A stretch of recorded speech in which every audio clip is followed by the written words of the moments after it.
Good evening and welcome to Cozy Sleep Time. Get comfortable and take a slow breath.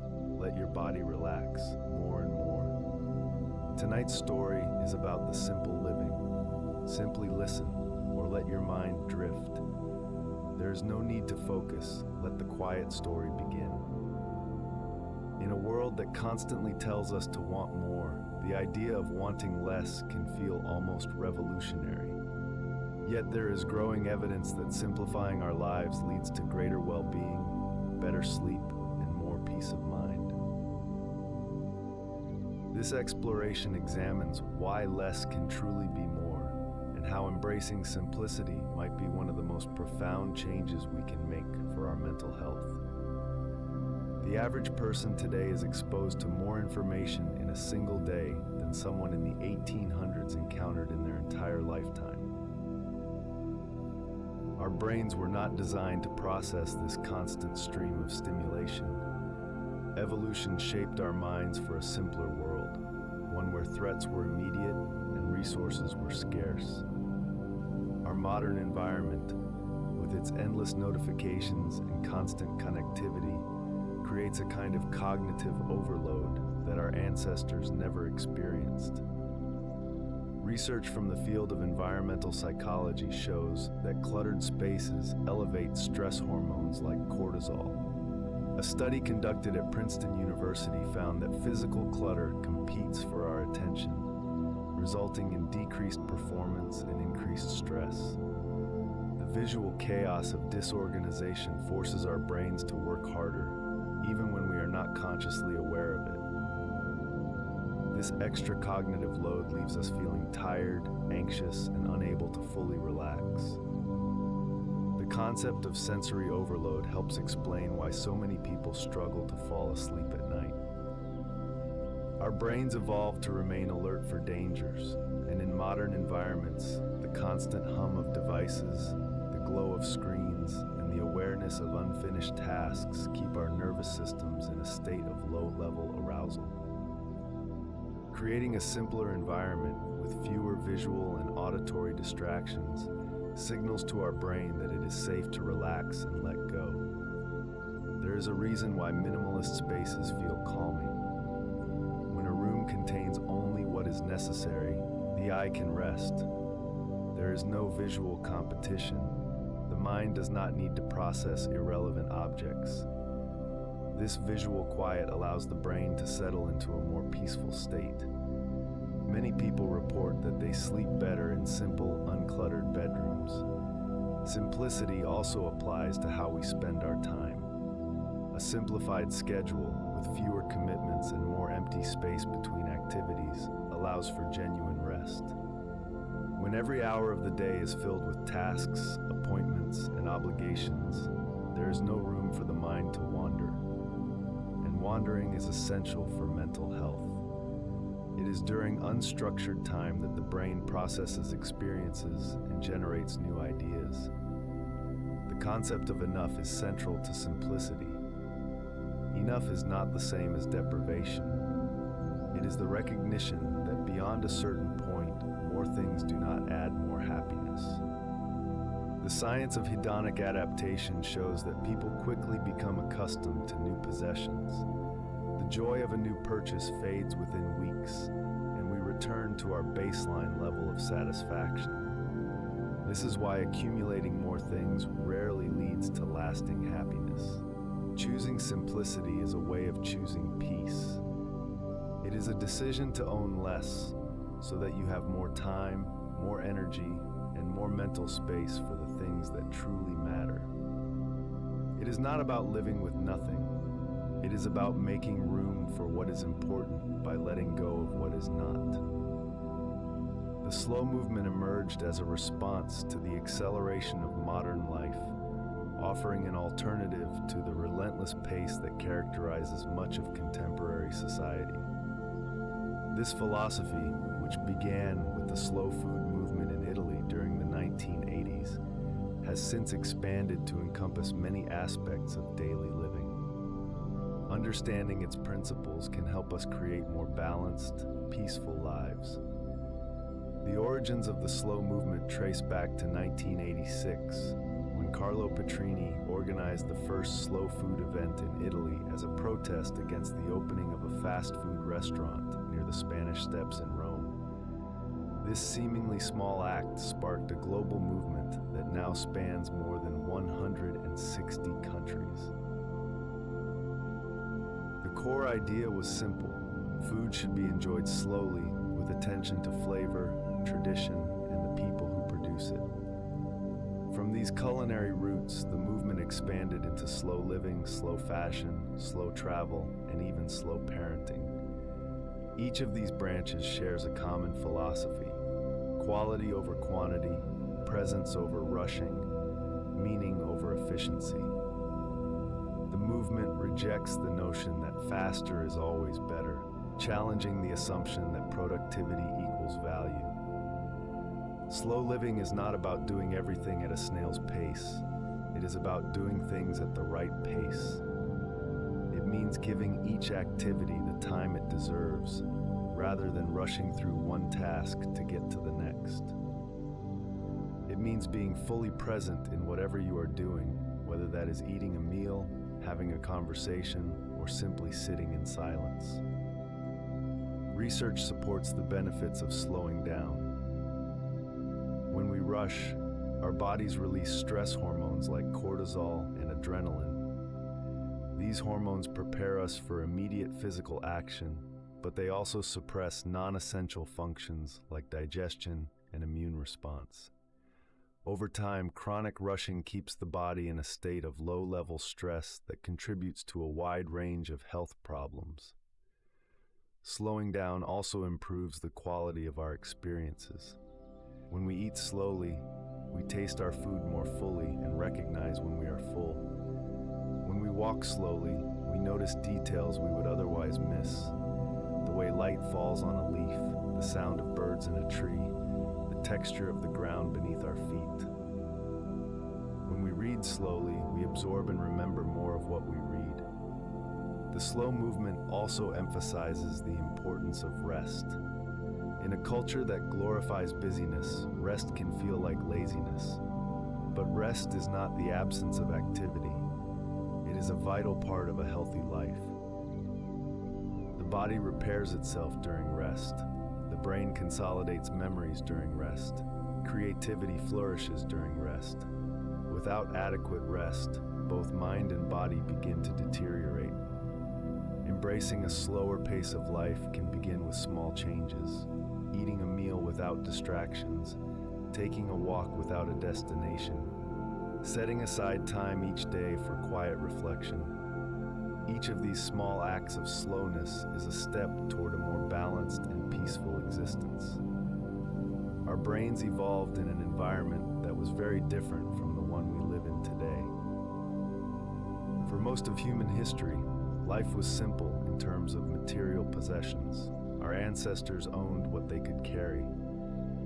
Their attention was focused on immediate needs, finding food, seeking shelter, and staying safe from predators. Their mental environment was relatively quiet.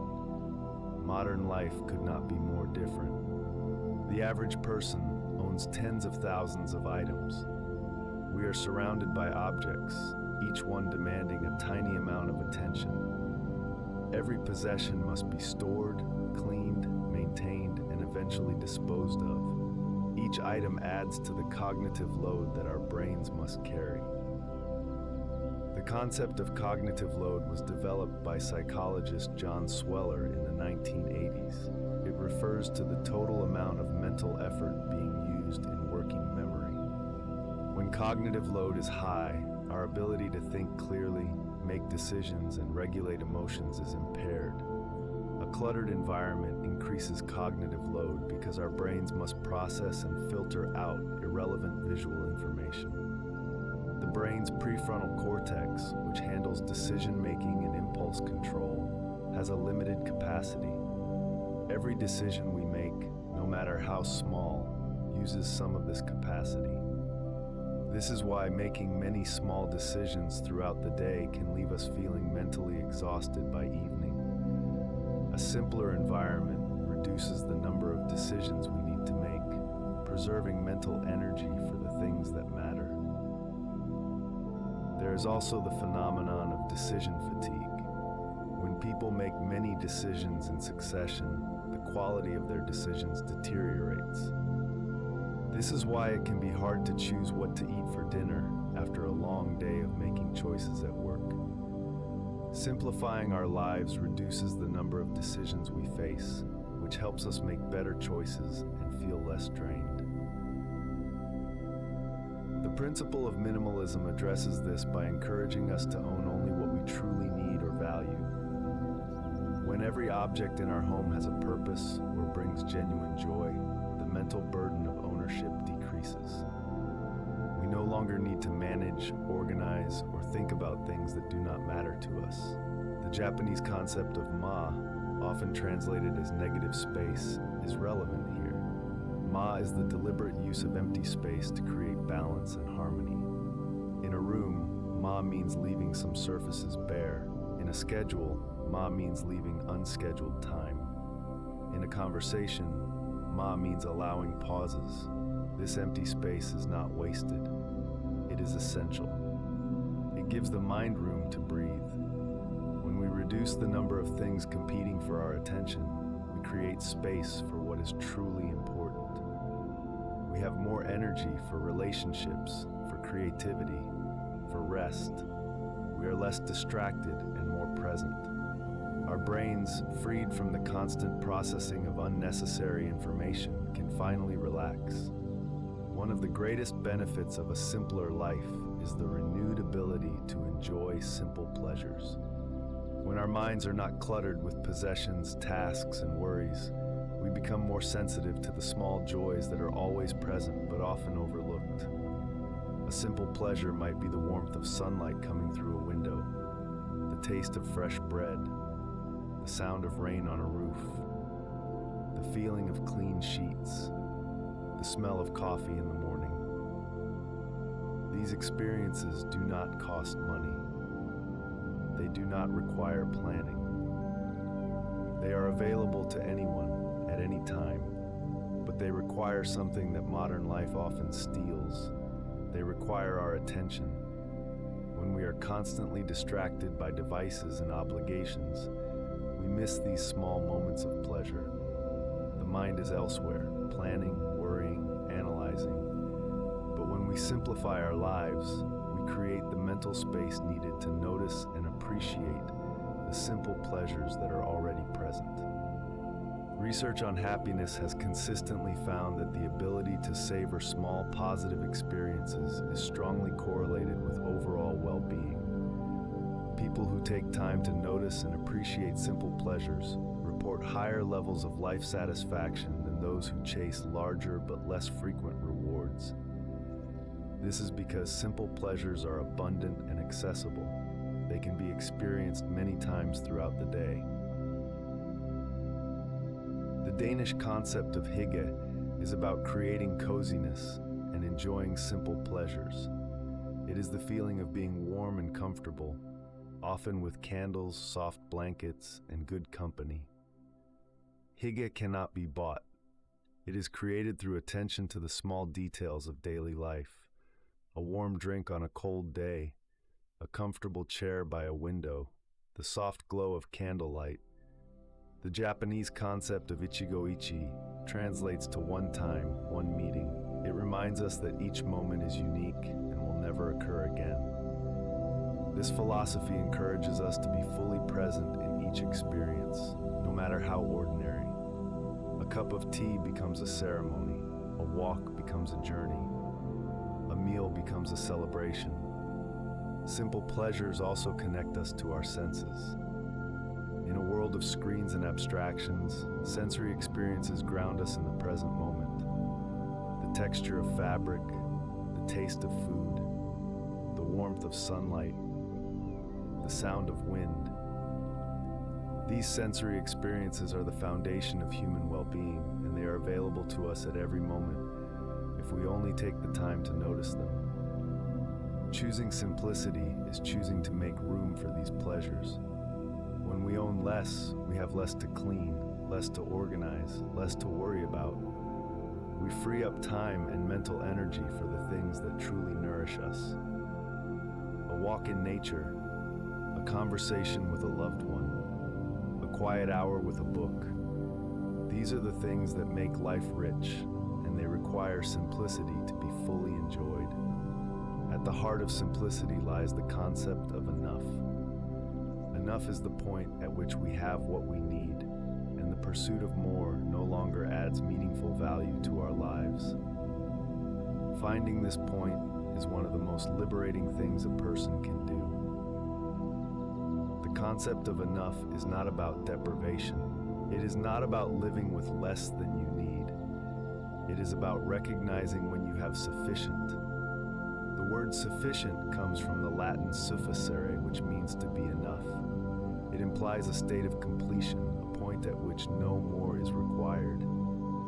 In a culture that thrives on creating dissatisfaction, recognizing sufficiency is a radical act. There is a powerful freedom that comes with knowing you have enough. The constant pressure to acquire more, to achieve more, to be more, begins to fade. The mind settles into contentment.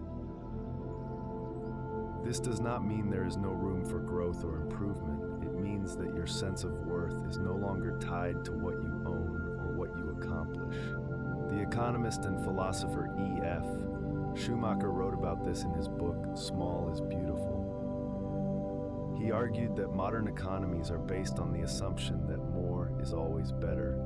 But this assumption leads to the exhaustion of both natural resources and human well-being. He proposed an economics of enough, where the goal is not unlimited growth, but rather meeting genuine human needs within the limits of the planet. The Buddhist concept of the middle way also speaks to this idea.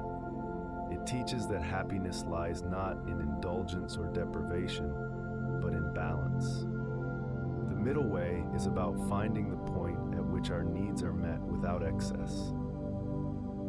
It is a path of moderation that leads to peace. In practice, finding enough means examining our possessions and asking whether each one adds value to our lives. It means being honest about what we truly need versus what we have been conditioned to want. It means learning to distinguish between a genuine need and a momentary desire. The joy of enough is most deeply felt in the small moments of daily life. The satisfaction of a simple meal, the comfort of a well-loved piece of furniture, the pleasure of wearing clothes that fit well and feel good. These are not experiences of deprivation. They are experiences of sufficiency, and they bring a quiet, lasting contentment that the pursuit of more never seems to deliver. When we have enough, we can stop running. We can rest.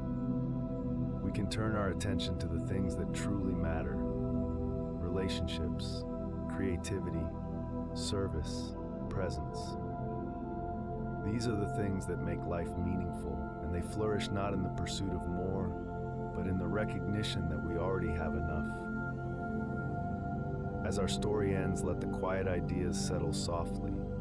Your body can continue to relax, breathing slow and steady. If sleep is near, let it arrive naturally. Thank you for spending this moment here on Cozy Sleep Time. Return anytime for another peaceful journey.